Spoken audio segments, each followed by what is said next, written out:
व्यवस्था की थी। इसमें से पहला भाग तो हो गया पूरा, दुकानें तो 8 बजे तक ही खुल रही हैं, लेकिन बिक्री 8 बजे तक हो रही है, ये सुनिश्चित हो गया था क्या सर?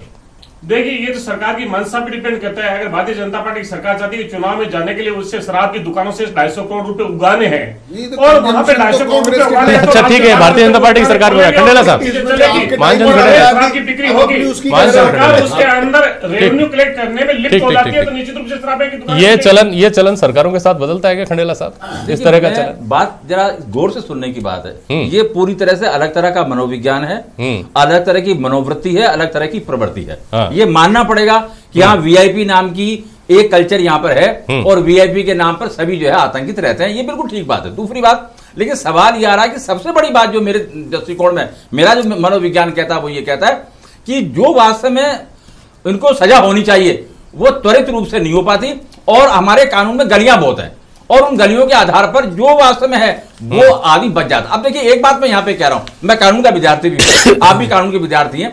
सवाल ये कि इसको गैर इरादतन हत्या, ये तो माननी पड़ेगी, तो कोई बात ही नहीं है, लेकिन सवाल है इरादतन हत्या क्यों नहीं मानी जाएगी?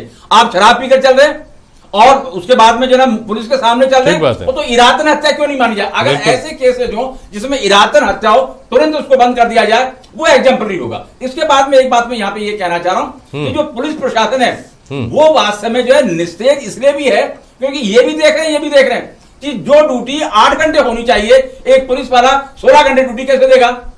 इसमें मानवाधिकार भी आता है, आपका जो ना फंडामेंटल राइट्स भी आते हैं और मानवता भी आती है, संवेदना भी आती है। आप पुलिस वाले को समझ क्या रखा आपने?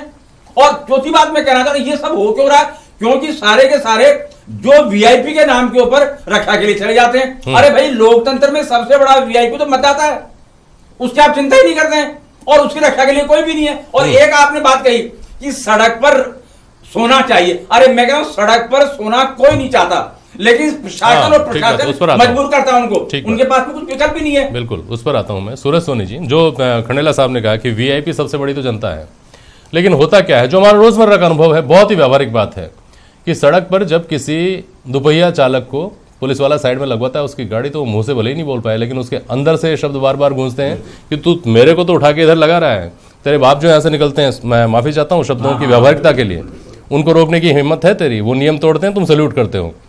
ये आवाज आती है कि नहीं आती है आम आदमी के मन से? सूरज सोनी जी, निश्चित तौर पे यही बात मैं कहना चाह रहा था जेपी जी, कि जिस तरीके से आज हमारा जो पूरा स्ट्रक्चर बना हुआ है कानून का, उस कानून के स्ट्रक्चर के अंदर अपराध और अपराधी उनकी कोई दो अलग अलग विभक्तियां नहीं है, दोनों में भेद भी नहीं होना चाहिए। लेकिन आमतौर पर देखा ही जाता है कि आज जो इंटरसेप्टर लगे हुए हैं, जितनी भी जांच में पुलिस लगी हुई है, उनका पहला जो निशाना होता है वो दुपहिया वाहन चालक का हेलमेट होता है, या कोई छोटी कार होती है उस कार का सीट बेल्ट है या नहीं है, ये उनकी सोच के अंदर आता है। लेकिन जो लग्जरी कारें और लग्जरी कार के काले शीशों के पीछे जो लोग बैठे हुए, नशा करके बैठे हुए या कैसे बैठे हुए, उन पर उनकी नजर जाती नहीं है।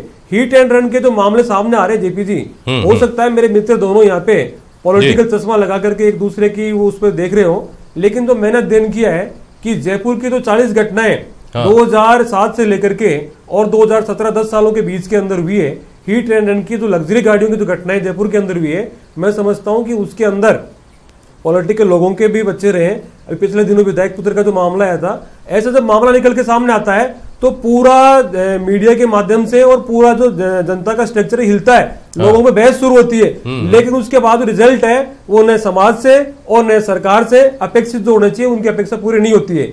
आप देखिए कि हर वर्ष राजस्थान के अंदर 10,500 से लेकर के 11,000 के बीच में लोग अपनी जिंदगी खो रहे हैं, और उसके अंदर भी 65% लोग जो है वो 30 साल से कम आयु वाले हैं। यानी हमारे किसी भी राज्य को जो पन पाता है वो खनिज संपदा, प्राकृतिक और मानवीय संपदा।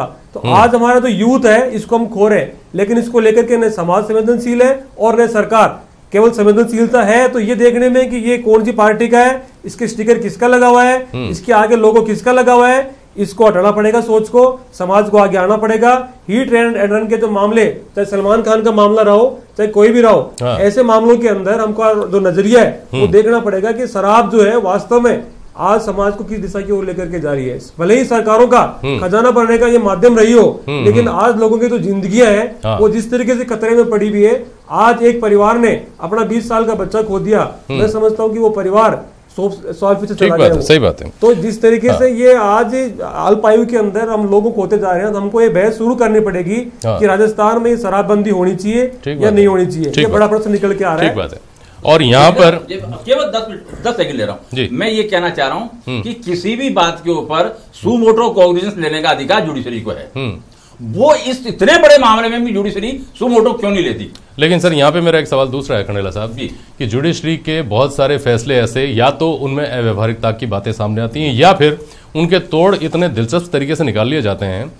हाईवे से 500 मीटर दूर शराब की दुकान होगी 500 मीटर दूर, उनका नाम नहीं लिखा जाएगा। देखिए नाम कितने दिलचस्प तरीके से, अंग्रेजी दवाई की दुकान, आपकी दुकान, या सिर्फ दुकान और उसके साथ एरो।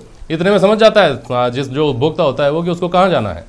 तो इनके तोड़ भी जो निकाले जाते हैं बहुत दिलचस्प तरीके से निकाल लिए जाते हैं और यहाँ आकर के सिस्टम अपने आप को लाचार महसूस करता है। मनीष पारिक साहब जी बिल्कुल, ये बात तो है ही कि जो भी ऑनरेबल कोर्ट ने इंस्ट्रक्शन जारी किए उनको सरकार ने पूरी तरह फॉलो किया।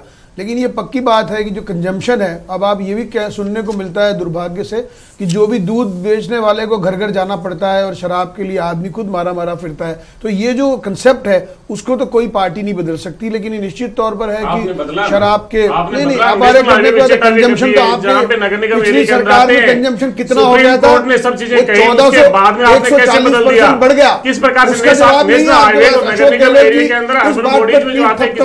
कि हमने 8 बजे दुकानें बंद कर दी, बार वाले में ज्यादा पैसे में बिक रही थी वो। और वो जो अभी आप बार बार कह रहे हो लग्जरी लोगों का, वो बार में पीने वाले थे। तो बड़ी बात ये भी है कि बार के लाइसेंस महंगे हो गए, भ्रष्टाचार बढ़ गया वहां। और वो उस समय सर दूसरी डायरेक्टिव प्रिंसिपल में क्या लिखा है? आप तो कानून के क्या था, डायरेक्टिव प्रिंसिपल में क्या लिखा है? शराबबंदी ग्रेजुअली हो जानी चाहिए।